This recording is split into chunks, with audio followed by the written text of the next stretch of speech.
restaurant industry is the second largest and fastest growing sector of the U.S. economy. It's over 10 million workers and one of the largest employers of women in the United States. Unfortunately, it happens to be the absolute lowest paying employer in the United States. And the real reason for that is the power of the National Restaurant Association, which we call the other NRA, which has been named the 10th most powerful lobbying group in Congress, and which back in 1996, under the leadership of Herman Cain, who later tried to run for president, struck a deal with Congress saying that they wouldn't oppose a very modest increase in the overall minimum wage as long as the minimum wage for workers who earn tips stayed frozen forever. And so the wage has been stuck at $2.13 an hour for the last 23 years at the federal level. And that same deal has been struck over and over and over again for the last several decades in 43 states in the United States.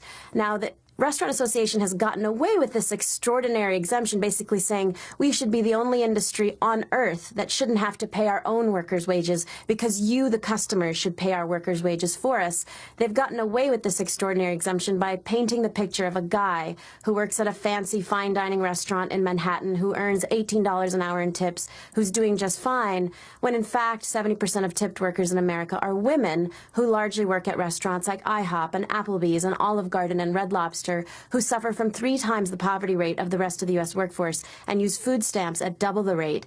And what the research has shown is that this actually isn't just about living the most economically precarious life imaginable, right? If you live off of tips, which you do if you live in a state that pays as little as $2 or $3 or $4 an hour, you're living completely off your tips. You never know how much your income is going to bring in day after day.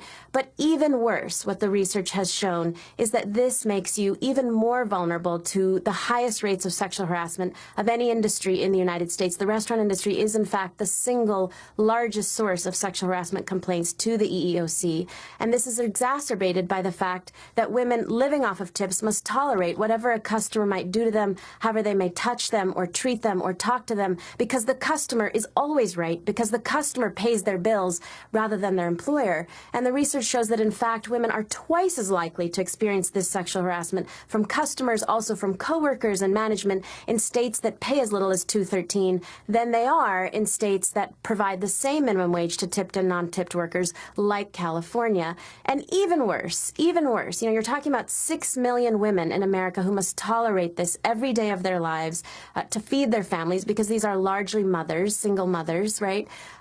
Beyond that, you've got millions more young women who this is their first job in high school, college, or graduate school. And this is how we are teaching young women in America what is tolerable and acceptable in the workplace, so much so that we've now been approached by literally thousands of women from across America saying, you know, I was a tipped worker in college. I now am a corporate executive or a union organizer. I've been sexually harassed recently on the job, but I didn't do anything about it because it was never as bad as it was when I was a young woman working in restaurants.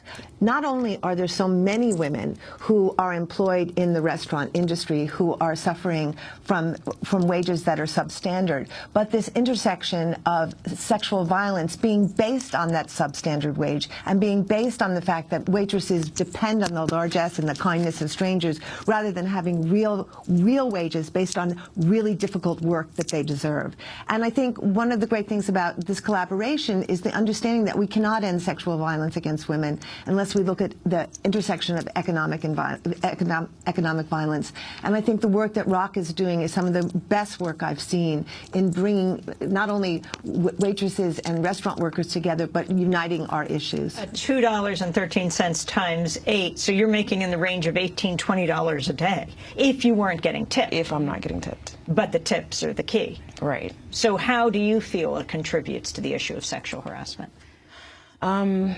There's a lot of unwanted comments that I received, and I mean, it's just like they said, the customer is always right.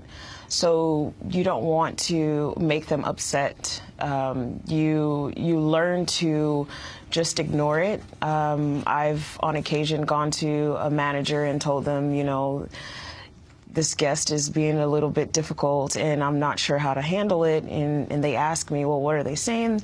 Just, you know, comments about how pretty I am. And, you know, I've had guests ask me out on dates, and And they said, you know, it's okay, you know, you should be fine. They're giving you a compliment, you know, just take care of the guest. And it's just like, you have to learn how to just ignore it. You know, there's a lot of, it's really big in this industry, and I really feel like it should be, you know, done away with, you know. You went to the National Labor Relations Board with your concerns? I did, and I will be going back on the 20th of October as well. What is your complaint to them? My complaint is that there should be one fair wage. There should not be a sub-minimum wage. I mean, $2.13 an hour, $5 an hour is unheard of, especially here in New York. You know, I was blown away by the cost of living here in New York, and $5 an hour is not going to cut it at all.